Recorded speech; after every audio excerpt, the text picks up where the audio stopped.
Hey, this is Brandon Clements, pastor in Columbia, South Carolina, and author of The Simplest Way to Change the World. You're listening to the Hippie Jesus Show with Jeremy and Bill. Hey, how are you doing today, Brandon? I'm pretty fantastic, I can't lie. Well, we're glad you're here, and I've got to apologize. Jeremy got called out because he got called to the bishop's office. We'll just let that speak for itself, knowing Jeremy.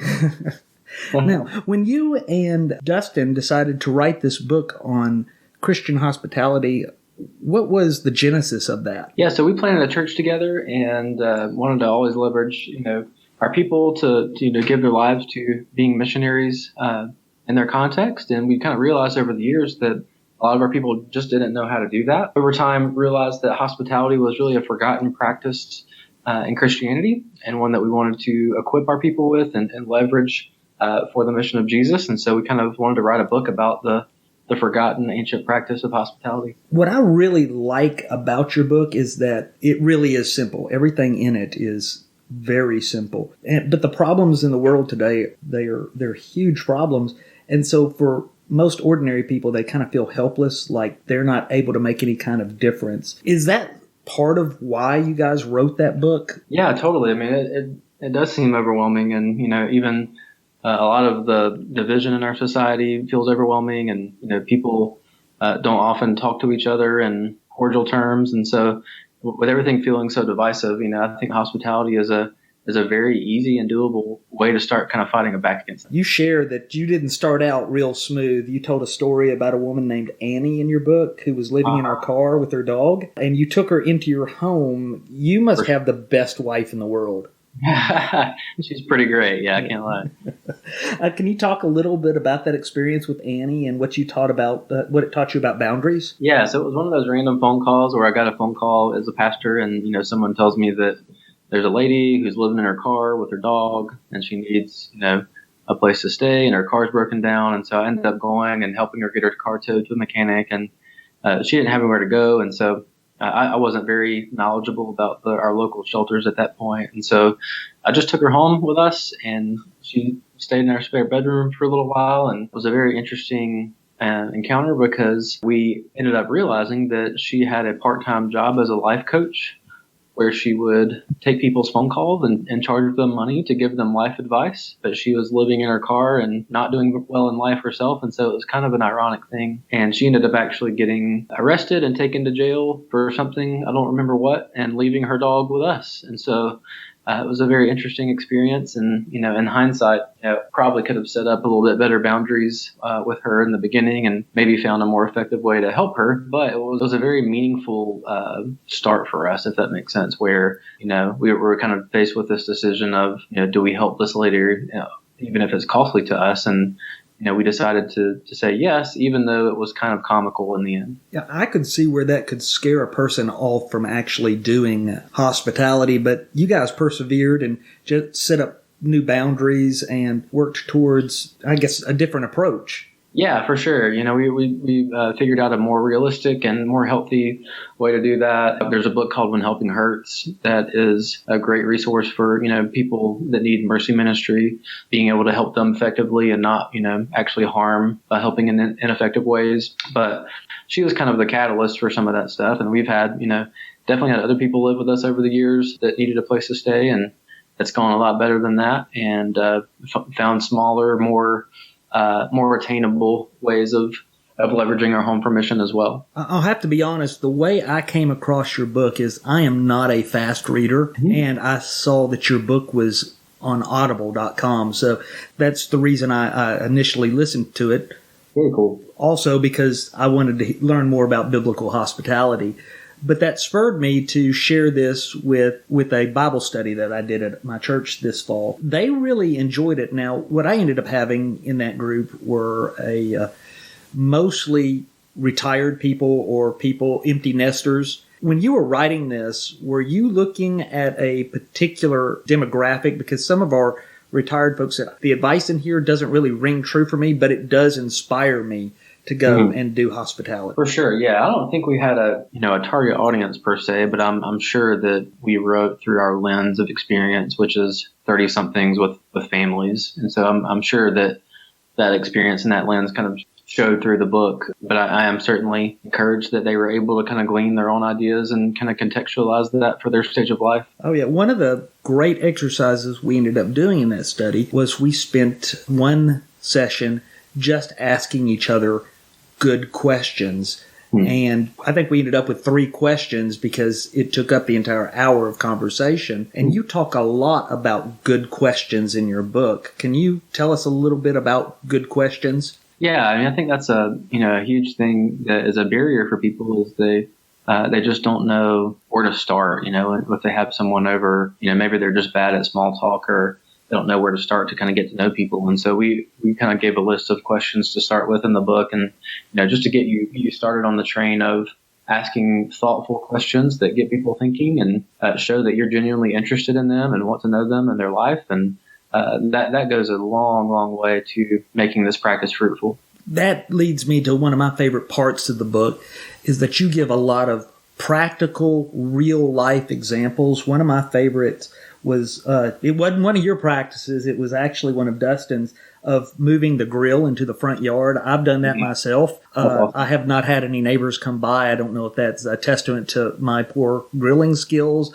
or to my neighborhood. But what are some of the practices you use to engage your neighborhood? Parties for different events. We utilize our kids' birthday parties a lot and invite people, people from our neighborhood, people we meet at the park, things like that. We do holiday parties. One of the things we've done consistently over the years is kind of having a Christmas holiday party that we use as like a catch-all for anyone that we just haven't been able to see much this year or build a relationship with. We invite them to our house for a Christmas party, and it's just kind of a random assortment of people each year that we get to build a relationship with. Talked about neighbor night in the book, which is kind of reserving Tuesday nights for having people over for dinner just as a standing practice. And so those are kind of some of the main ones that we've used. And I did think that Dustin's practice of pulling the grill to the front yard was a pretty great idea though. So you actually have strangers come to your kids' birthday parties. How do they feel? How do your kids feel about that? Yeah, our kids are probably our best connectors that we have, and so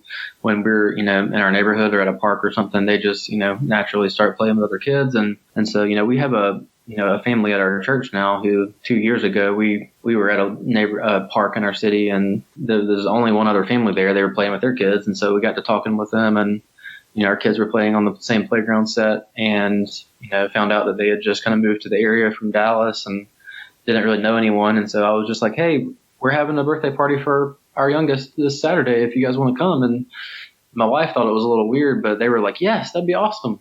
They came, and 2 years later, they're still a part of our church because of that. Now, that's something I can do with my kids, but I don't think Jeremy's allowed in parks anymore. You mentioned doing parties. When I read the Gospels, I kind of got the impression that Jesus dug parties a lot. Yeah, for sure. I think we forget that sometimes as pastors. Sometimes we poo-poo on fun, and Jesus wasn't one to poo-poo on fun. What's the best party you've been to or thrown recently? Yeah, so we had our life group at our church, threw a 4th of July party at our home where we had some people, that we kind of invited to come and build a relationship with them. It was one of those where it was miserably hot because we live in South Carolina and we don't have a pool, so everyone's just kind of crowded in the house and the air conditioning. On one hand, it was kind of a funny thing, but I think it was a really good relationship building experience, and got to connect some people to other believers and that kind of a thing. So we try to do that kind of thing regularly as much as we can, and so we host a lot of those things at our house. And like I said, our Christmas party as well is kind of one of my favorite things that we do every year. I'm Methodist, so we get appointed and moved around quite a bit.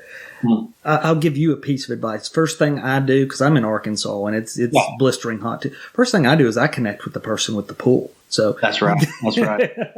For those parties, yeah. We don't have many pools in our neighborhood, unfortunately, but we're still looking for that person. Tell us a little bit about a typical neighbor night. Do you still do those? Not every week right now in the season. So we turned in the manuscript for this book, and then my wife and I at that point had a 2.5-year-old and a 6-month-old. And as soon as we turned in that manuscript, we got on a plane to go get our son from China, who we adopted, who was 18 months at the time. And that was a very, very difficult transition for our family. And so now they're 4.5, 3.5, and 2.5. And so we did it for the first year after having him home. We had 3 kids under 3 at that point, and we did it for the first year. It was pretty difficult, and so we kind of took a break from it for a little while.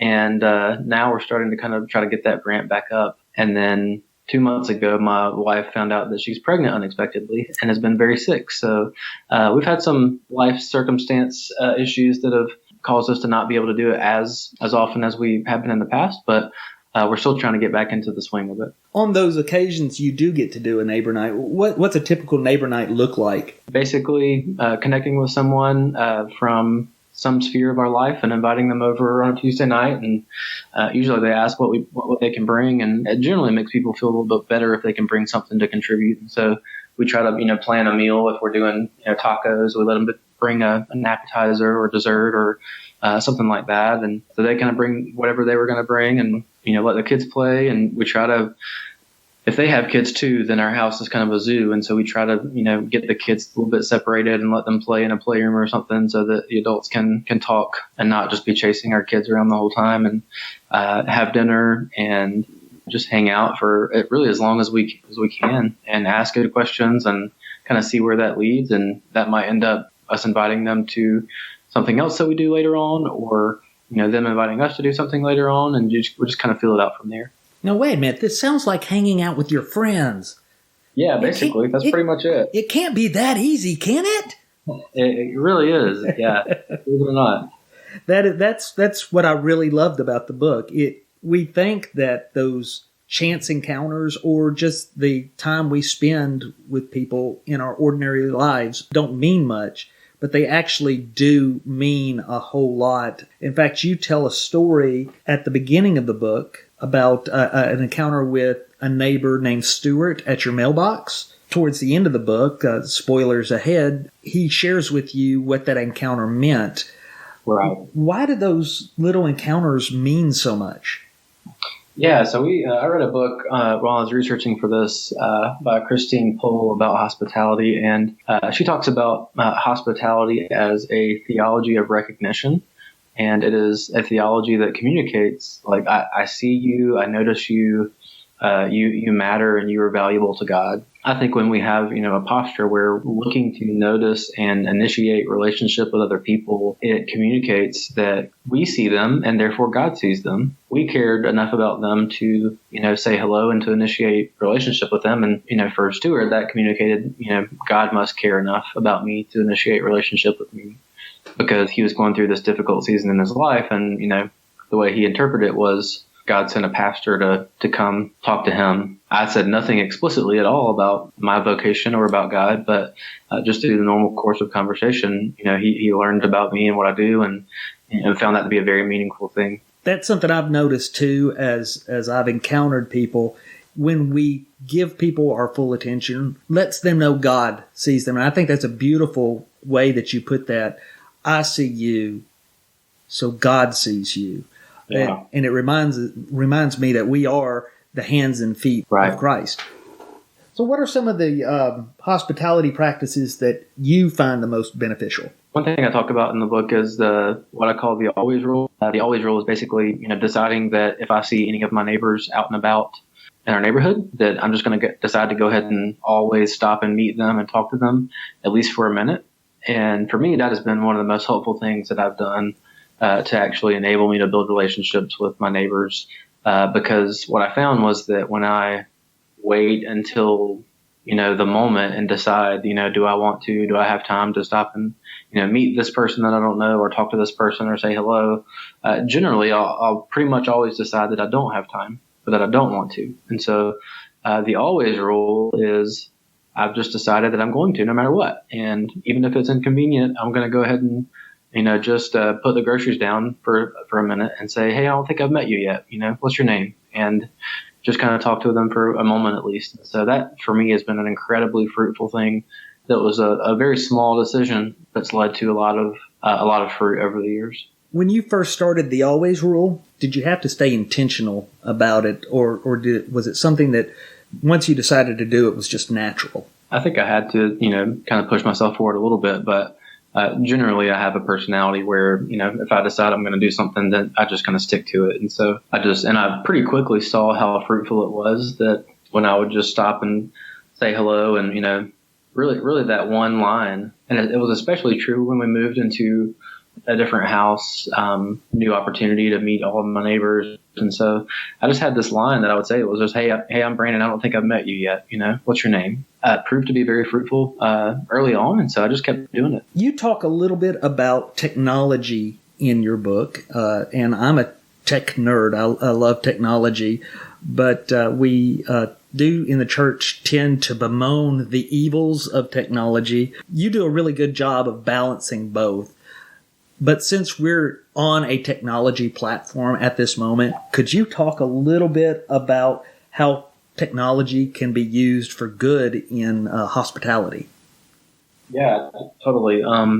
So one of the things about technology is that it can separate us if we allow it to separate us, but it also can bring us together if we allow it to bring us together. And so I think highlighting some of those things that do bring us together. And so things like neighborhood Facebook pages can be an extraordinary avenue through which you meet people in your neighborhood and keep up with what's going on in your neighborhood. The nextdoor.com website or app is kind of a similar feature where it allows you to connect digitally with people who live around you and ask questions and connect. And I've seen people organize events and meetings and parties through all of those avenues. And honestly, if you ever decide to do something in your neighborhood, like those are great places to start. As far as organizing whether it's a dog walking club or a holiday party or anything like that, that's a great way to advertise.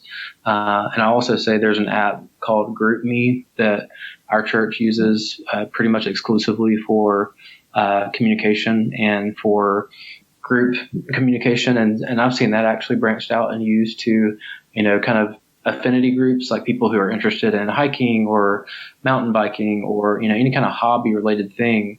I've seen people kind of develop GroupMes for some of those things.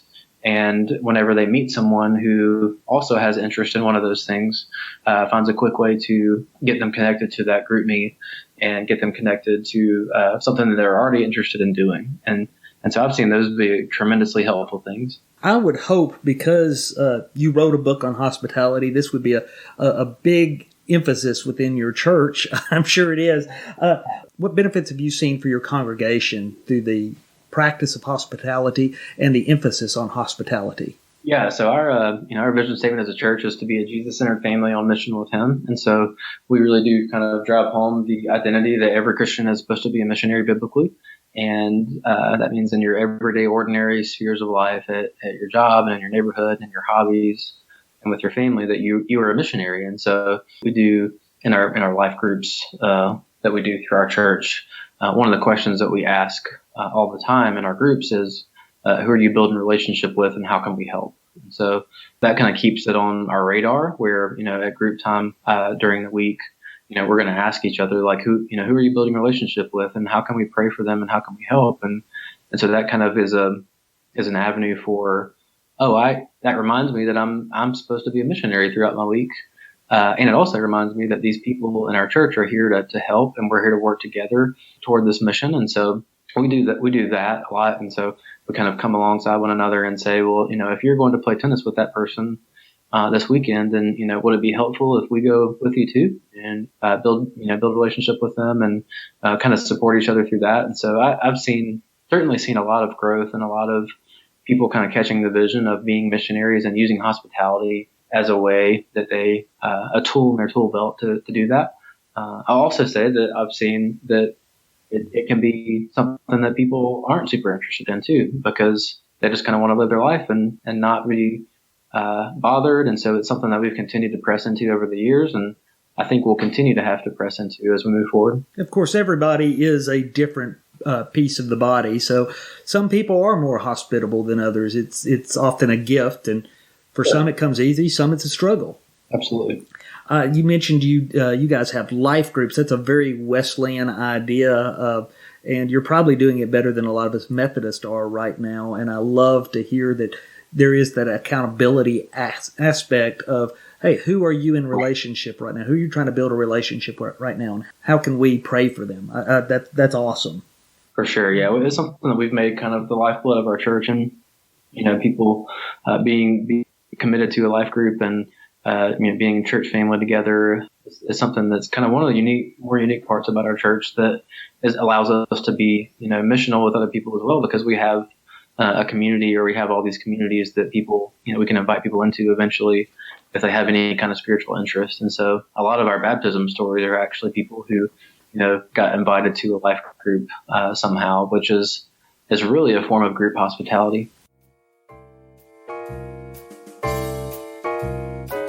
Hey friends, it's Bill. And this Christmas season, what better gift to give to your friends than the Happy Hippie Jesus Show? Hey, it's free! You can also rate us on iTunes to let other people know about us. Best thing about that is, in the comment section, you can infuriate our own Grinch, Jeremy, by leaving a comment that Jesus is a hippie. Now back to the show.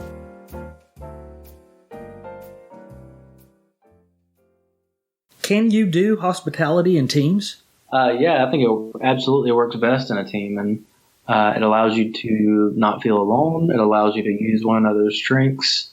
It allows you to, invite people into a community and not have all the pressure on you. And so, I think when it is able to work, it functions best in a team for sure. And so, you mentioned people having different giftedness, and so I'm a pretty good relational connector. I can meet anyone, talk to anyone, invite them into anything. But I pretty much despise planning parties, like the details and the organization and the all of the stuff that goes into what do we need to buy and all of that stuff. I just kind of hate it, honestly, and I'm not very good at it. And so there are people in my life group who are way better at that stuff and who actually enjoy it. And so it just makes a lot of sense if and when we can pair up and say, like, hey, let's do this together because I'm naturally a little bit better at this and you're better at this.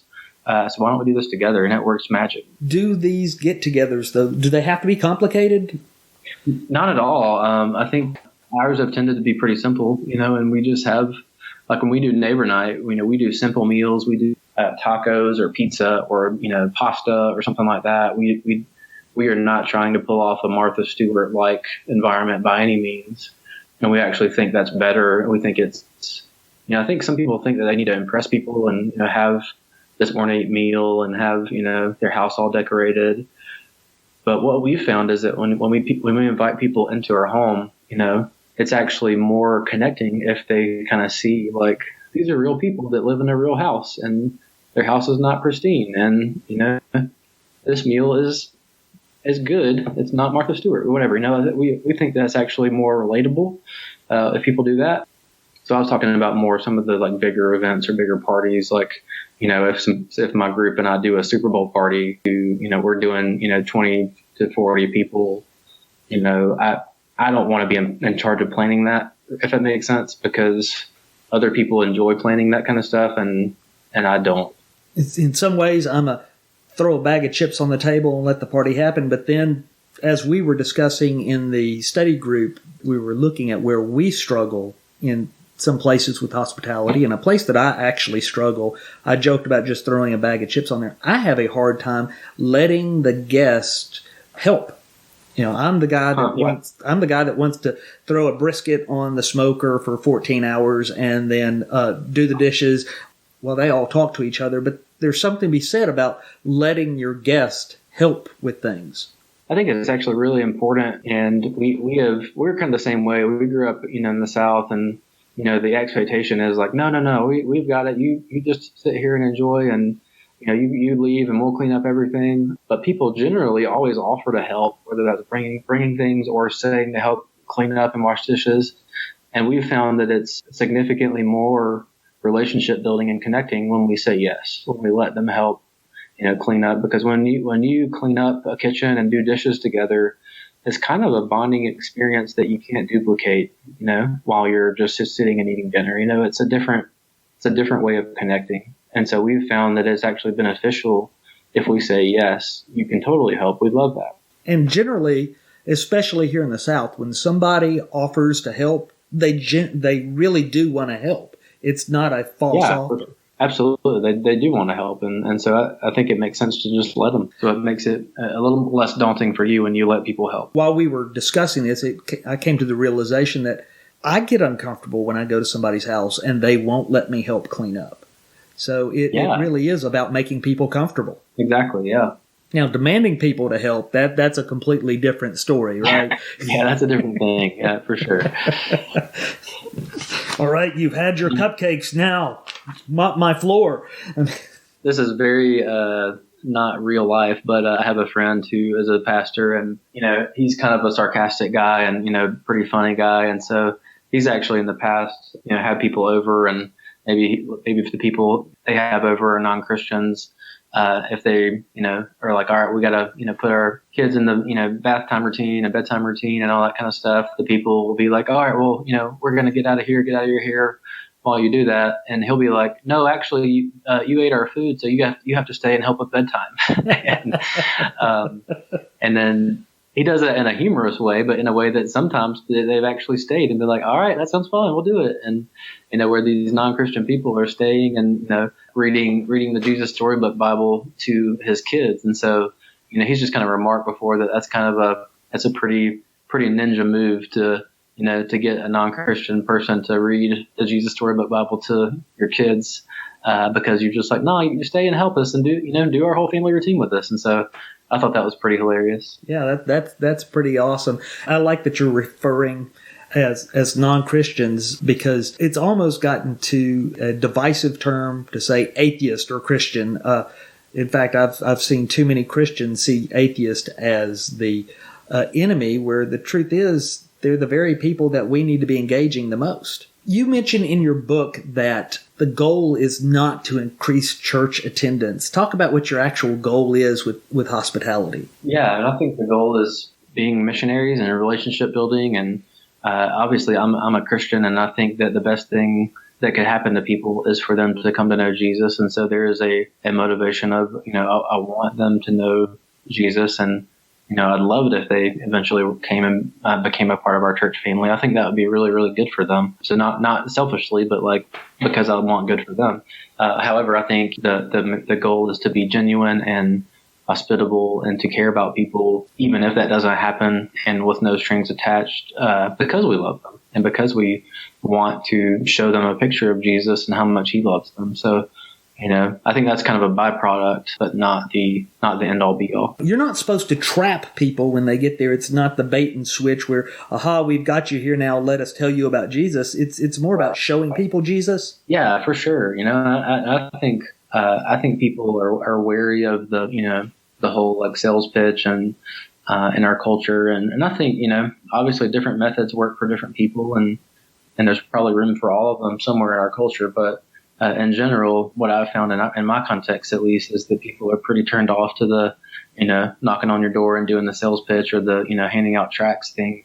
And so I find it works better to just build a relationship, to care about them, to show them that you care about them. And usually people, if you have enough conversations with them and show that, that you care about them and are interested in them, usually people actually want to know what you believe. As you ask them questions, you'll figure out what they believe. And that generally leads to really positive and productive conversation that doesn't feel pushy or weird. I think we forget in our culture just how important relationship is. Richard Rohr wrote a book recently on the Trinity, and he described the Trinity as relationship. And so in building relationships, we are taking part in the Trinity. Yeah, that's interesting. Yeah, I think we've certainly undersold the concept of relationship, and that's what people are really after. That's what people really want. They want to be connected to other people, and that's what we were created for and wired for. And it's what, a lot of the currents in our culture have kind of separated people from, where they live isolated lives and they just go home and close their garage door and, watch TV or whatever, and they do it by themselves. And so, yeah, I certainly think that, hospitality is a way of redeeming and calling us back to that people actually want this, even though they may not realize. Hospitality, because you're dealing with people, it obviously doesn't have to be complicated, but it can be very unpredictable. Do you have any stories about hospitality that went wrong or just ended up wacky? Yeah, I mean, the Annie story certainly is the most ridiculous and funny one that we learned a lot from.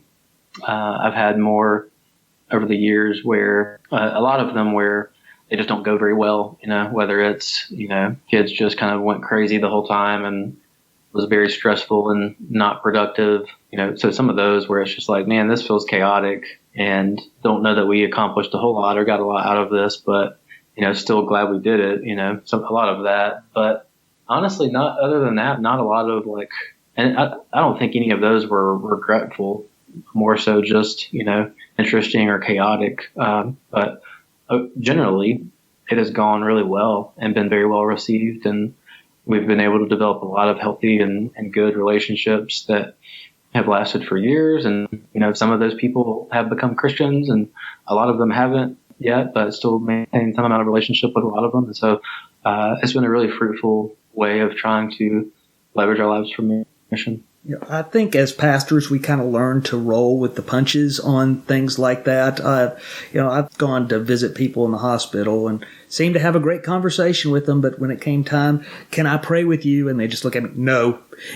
You learn to roll with those punches. Yeah. And I think that's something a lot of, non-pastors that try to enter into hospitality like this have to say, if somebody doesn't want you to pray for them, or if somebody doesn't respond, it's okay. It's nothing against you. Yeah, absolutely. I think that's a huge thing I had to learn early on was that, if I meet someone and, kind of invite them over to our house and they don't show interest, or if they don't respond to a text message or something like that, that's okay. It really is. And it is not a reflection on me, and it's not a value judgment on my identity. That wasn't the right person or, the right time for that person. And it's totally fine if you initiate and they don't respond or they don't take you up on the offer. That's just a normal part of it. And I think the gospel actually frees us up for that, where, Jesus gives us an identity and a worth is deep enough where we can actually risk rejection and risk being turned down. Do you have any advice for somebody that's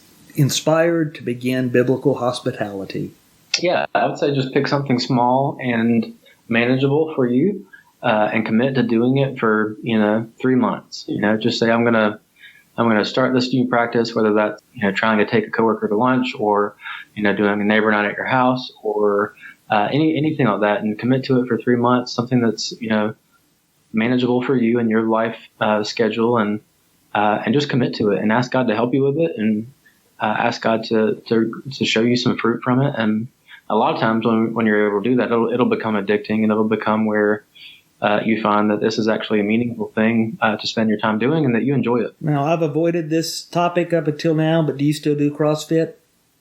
I actually don't, because my gym closed, and I haven't found another one that I like. And so I've got to get back doing something, but I really enjoyed it for a while and felt like I was in the best shape of my life. And then my gym closed and I got off track. Well, I know you have a meeting to get to, but before you go, are there any projects you're working on that people would like to know about? Not at the moment. I'm considering writing other books, potentially working on another novel. I do blog occasionally at dearbiblebelt.com. So I've enjoyed doing that, but it's been such a busy season with church planning and with our family adding kids recently that I haven't been able to put a lot of time into fun projects. And so hopefully in the next year or two, I'll be able to get back on that train and produce something else. And if anybody wants to follow you on social media, where can they go? Yeah, at Brandon Clements at Twitter, and I believe Brandon Lee Clements at Facebook. I'd love to connect with you there.